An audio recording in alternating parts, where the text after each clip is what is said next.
আসসালামু আলাইকুম রহমতুল্লাহ। শুভ সকাল। সকালের প্রকৃতি নিয়ে সবসময় একটু ভিডিও দেওয়ার চেষ্টা করি, আর সকালবেলা ফজর নামাজের পর একটু হাঁটার চেষ্টা করি, কমপক্ষে 30 মিনিট। আজকে একটা বিষয় নিয়ে কথা বলবো, যে কথাটা বিশেষ করে চাঁদপুর কচুয়ার পূর্ব উত্তর অঞ্চলে, অর্থাৎ উজানি মাদ্রাসা ঘিরে অর্থাৎ আশেপাশে যে গ্রামগুলো আছে সেই গ্রামগুলো নিয়ে বিশেষ করে কথা বলবো।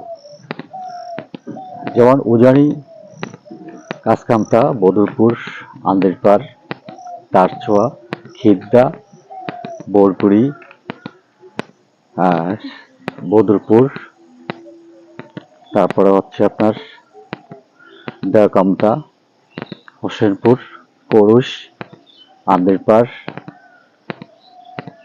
পুটিয়া, এই অঞ্চলে সকালবেলা কোরআন শরীফের ধুম পড়ত, অর্থাৎ প্রতিযোগিতামূলক কোরআন শরীফ তেলাওয়াত করত।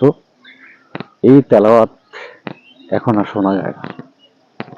বিগত অনেক বছর হয়েছে এই কোরআন তেলাওয়াত এখন আর শোনা যায় না। এর মূল কারণ অনেকেই অনেক ধরনের মন্তব্য করে, বিশেষ করে দোকানপাটে। তো অনেকেই মন্তব্য করেন দোকানপাটে, দেখলাম যে আমাদের অঞ্চলে মেয়েগুলো যখন অন্য অঞ্চলে বিয়ে দেওয়া হয় তখন দেখা যায় তাদের বাড়িতে কোরআন তেলাওয়াত করে। আমরা যে নারীগুলো এনেছি বিশেষ করে দূর দূরান্ত থেকে, আমাদের বউ, আমাদের বাতিজা বউ, আমাদের নিজের ওয়াইফ ইত্যাদি ইত্যাদি, তারা কিন্তু এই কোরআন তেলাওয়াত করে না এবং 5 ওয়াক্ত নামাজও কম পড়ে। দিনের 10টা 11টা বাজে ঘুম থেকে উঠে। এই রীতি চালু করতে গিয়ে আমাদের সমাজ থেকে এই অত্র অঞ্চলে অর্থাৎ এই গ্রামগুলো থেকে কোরআন তেলাওয়াতের প্রতিযোগিতা একেবারেই শেষ হয়ে গেছে। এই কথাটা কতটুকু যুক্তিসঙ্গত কিংবা কতটুকু সত্য সেটা আমার আদৌ জানা নেই। তবে আবার কমেন্ট বক্সে আপনারা কিন্তু লিখে যেতে পারেন যে কথাগুলো সত্য কিনা।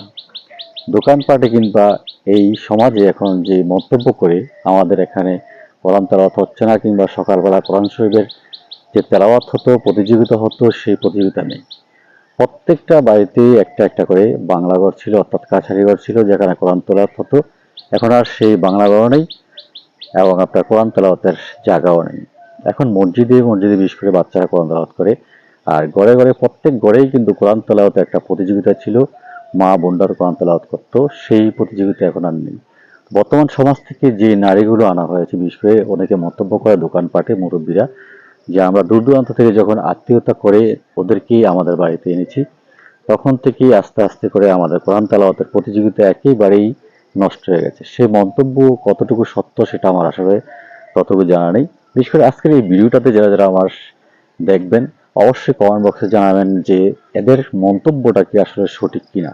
এরা যে মন্তব্য করেছে যে বিভিন্ন জায়গা থেকে দূর দূরান্ত থেকে আমাদের আকীদার বাইরে যে বিশেষ করে মহিলাদেরকে আনা হয়েছে বা নারীদেরকে আনা হয়েছে, বউ হিসেবে এনেছে, তারা ওই আকীদায় চলতে গিয়ে আমাদের এখানে যে পর্দা করে এবং পর্দাভাবে চলা, সেই পর্দাভাবে চলে না। এক, দ্বিতীয়ত হচ্ছে ওরা সামাজিক রীতিতে মানে না এবং কোরআন তেলাওয়াত করে না। এবং এই রীতি মানতে গিয়ে তাদের আকীদায় চলতে গিয়ে আমাদের এখান থেকে বিশেষ করে সকালবেলা কোরআন তেলাওয়াতের প্রতিযোগিতা একেবারেই শেষ হয়ে গেছে। সে মন্তব্য কতটুকু সত্য, বিশেষ করে আমার এই ভিডিওর মাধ্যমে আপনারা কমেন্ট বক্সে জানাবেন যে মুরব্বীরা যে মন্তব্য করে বিশেষ করে দোকানপাটে, এই কথাগুলো কতটা যুক্তিসঙ্গত সেটা অবশ্যই জানাবেন। আমি মেইন করছি বিশেষ করে এই অত্র এলাকার গ্রামগুলো, যে গ্রামগুলোতে সকালবেলা কোরআন শরীফের, অবশ্যই আমার ভিডিওটি ভালো লাগলে শেয়ার করে অন্য কোথাও শেয়ার করবেন। বিশেষ করে আমি চাঁদপুর অঞ্চলের পূর্ব পাশে, পূর্ব উত্তর পাশে অর্থাৎ উজানি মাদ্রাসা ঘিরে অত্র এলাকার যে গ্রামগুলো আছে সেই গ্রামগুলো নিয়ে আমি কথা বলেছি। ভালো থাকবেন সবাই। আসসালামু আলাইকুম ওয়া রাহমাতুল্লাহি ওয়া বারাকাতুহু।